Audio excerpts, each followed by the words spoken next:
This is Rosie Shaboya with Worldwide News. There has been much controversy of whom should be inducted in history's Hall of Fame. Today we will dive into the 1920s, the Prohibition era, when one man epitomized the collapse of law and order in the United States. Such talk can only bring one man to mind, Al Scarface Capone. Born on January 17, 1899 in Brooklyn, New York, Alphonsus Capone became one of the most feared men to ever walk the streets of Chicago. By 1930, he reached the peak of his power, and his role in illegal activities earned him the title of Public Enemy Number One.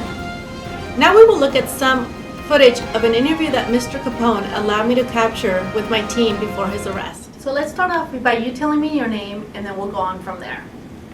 Name's Al Capone, but you can call me Al. It started out a little rough, but I made a name for myself early on in the streets of Brooklyn. Not to brag, but I was a member of two gangs as a kid, the Brooklyn Rippers and the 40 Thieves Juniors. As life went on, I moved up in the world, started working for this gangster, Frankie Yale, then John Torrio. Now that's when I got into the bootlegging business. Very soon I myself took over and managed to expand Chicago's vice industry. How do you think Chicago got its reputation as a so-called lawless city? It's because I was living in it. What contributions to society do you think you've made? Well, as I became more powerful, I thought I could give back what the city has given me, a chance. I am like any other man. All I do is supply a demand. Anyway, 1929, stock market takes a dump. So what do? I open up one of the first soup kitchens to help those in need. I'm nice like that. So Al, tell me how you changed the 1920s. No.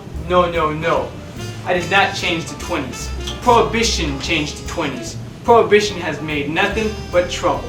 I may bootleg or buy or sell alcohol illegally, but if I don't do it, then someone else will. Am I right? Of course I am. What events would you say you're most known for? Well, I wasn't there, but I heard about this shootout that went down over on Clark Street. Yeah, these guys got messed up pretty good. Anyway, apparently some guys go down to visit old Bugs Moran at his headquarters. 4 guys waltz in. 2 of them, mind you, had these police uniforms on or something. Must have thought it was a police raid, because those maroons put down their weapons. Check the police report. 150 bullets were shot. Should have been more. The real kicker about all this funny business is that this little showdown, if you will, took place on Valentine's Day. One last question before you go. Why do you think you should be inducted into history's Hall of Fame? Well, that's an easy one. You can get much farther with a kind word and a gun than you can get with a kind word alone.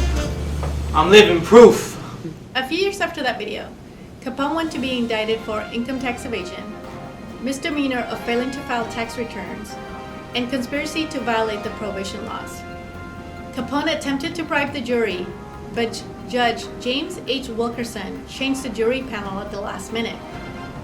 Even when serving his 11-year sentence, Al Capone took over a prison in Atlanta by gaining special privileges from authorities, such as furnishing his cell with a mirror and a typewriter.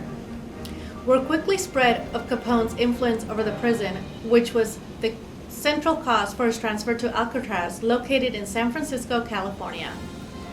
Due to signs of syphilitic dementia, Capone spent the rest of his family sentence in the hospital. His last few days were spent in a home where he eventually died of cardiac arrest on January 25, 1947. Before I go, I ask one last question of you viewers. Would you vote Al Capone into the History's Hall of Fame? With that in mind, good night from all of us at Worldwide News.